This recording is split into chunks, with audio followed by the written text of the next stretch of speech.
So a couple of things that I learned along the way is that each step matters.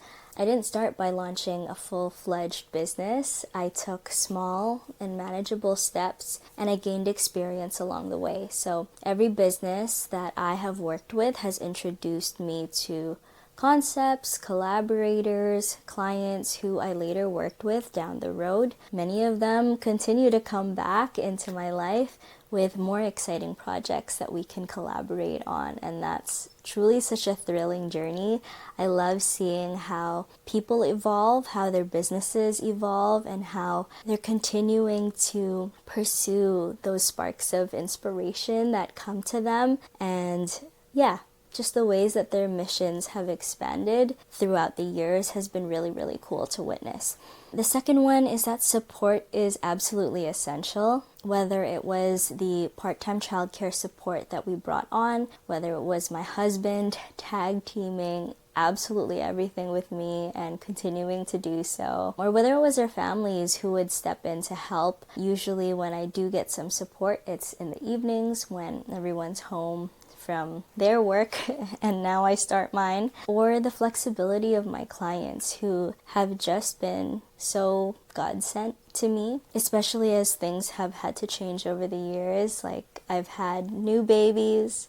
I have one on the way coming in spring this year. My first daughter, my 3-year-old, she actually passed away in 2023 really suddenly and unexpectedly, and that still is a journey that we are currently navigating big time. But throughout the earliest stages of that, my clients have been so flexible. Different people have come on to support Craft and Being and to help us keep things going. And yeah, even our team now, who helps me put these videos together and helps me come up with concepts for designs, has been such a godsend. I'm just really, really grateful for everyone who has come across along the way on this journey, and I'm excited to see where this brings us to start with the new platform here on YouTube. So yeah, I'm going on a tangent, but number 3 is that your path doesn't have to look like anybody else's.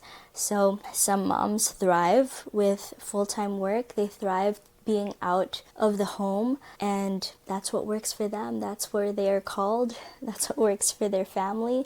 But if there is any seed of desire for you to be at home, to do something with your creative endeavors, then your path also doesn't have to look like anybody else's on the internet. There are some moms who thrive freelancing, others prefer remote employment or part-time work, and again, some moms thrive completely as stay-at-home moms. Yeah, I think I've tried all of the above, aside from the last option, which would be going back to the office and doing full-time work again. But yeah, the key is finding what fits for your family and your season of life. And I think if you really give all of that to the Lord, He will make it clear for you. So I think there was one more thing that I wanted to share about. Oh yeah, it is some of the most sustainable transitions to set up your business if you are transitioning into remote work or bootstrapping your business for the first time. If you are going to be doing client work, it's really great to set your clients up on retainers. So the reason why I love retainers, especially if you're doing something like social media,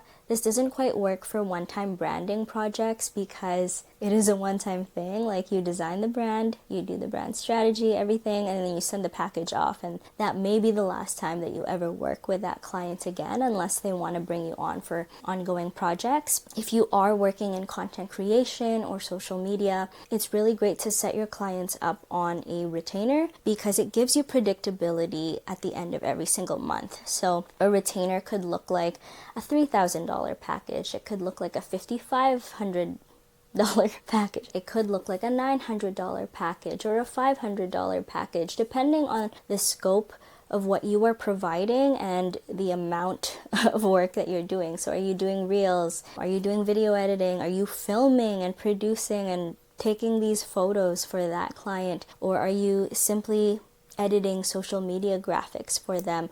All of that impacts how much you can charge for your work. But my point here is that if you have these set up as retainers, you will have a more predictable idea of how much you're going to be earning at the end of each month, which really helps when you are planning your family finances. The second one is keeping your job working full-time, but building something on the side part-time. This will help with a sustainable transition simply because you are putting things out there, you're trying things out, you are building those connections, but you aren't letting go of that income stream if that is important for you to maintain right now. The next one is contracting full-time, and that is pretty much what I did early on, which is to find a company who's willing to take you on under a position, but instead of employing you, they are treating you as a contractor, which just means that you are basically self-employed. They don't have any say over the hours that you have to hop on. The only things that you have to discuss and decide on are the deliverables that you are going to be working on, and you can do that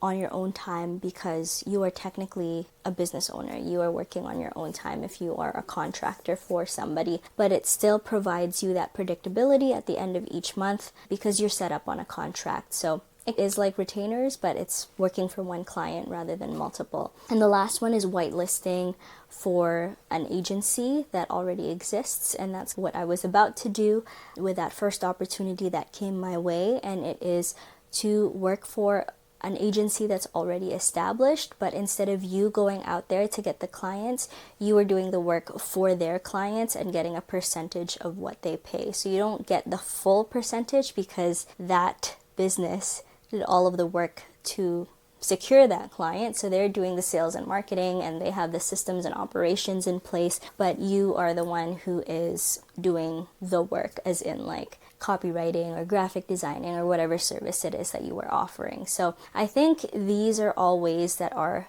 sustainable to be able to transition into working remotely if you're a mom and you want something that is more predictable and less of a huge risk.